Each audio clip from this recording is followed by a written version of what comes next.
અમદાવાદમાં વધતા અકસ્માતોને જોતા ટ્રાફિક પોલીસ આજથી રોંગ સાઈડ ચાલતા વાહનો માટે ડ્રાઈવ શરૂ કરી રહી છે। આ ડ્રાઈવ આજથી 10 દિવસ માટે ચાલશે, જેમાં રોંગ સાઈડ વાહન ચલાવતા વાહન ચાલકોને દંડવામાં નહીં આવે, પરંતુ વાહન ચાલક સામે પોલીસ કેસ કરવામાં આવશે। આ ગુનામાં વાહન ચાલકની ધરપકડ પણ કરવામાં આવશે। શહેર ટ્રાફિક અને સ્થાનિક પોલીસ આ ડ્રાઈવમાં જોડાશે। આ ડ્રાઈવ દરમિયાન રોંગ સાઈડમાં વાહન ચલાવનાર વાહન ચાલકોને પકડીને તેમની સાથે કલમ 279 અને 184 અનુસાર ગુનો નોંધવામાં આવશે।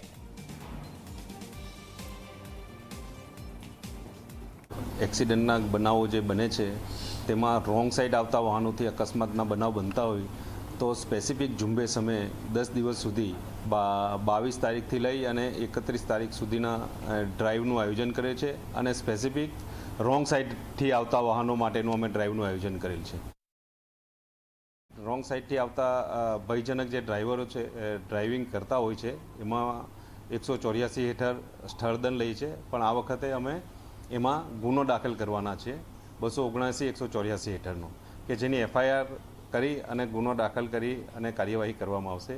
अने ए प्रजाजोग संदेश एटला माटे आपीए छे के प्रजाने थोड़ी ख्याल आवे के आ एक सखत रीते एनी अमलवारी करवामां आवनार छे अने ए सजाग थई एटले बिनजरूरी रोंग साइडथी वाहन चलावीने आवे नहीं अने पूरा अमदावाद शहेरमां आनी ड्राइवनुं आयोजन करशे। ट्राफिक उपरांत पोलीस स्टेशनना अधिकारीओ छे ए पण आमां जोड़ाशे।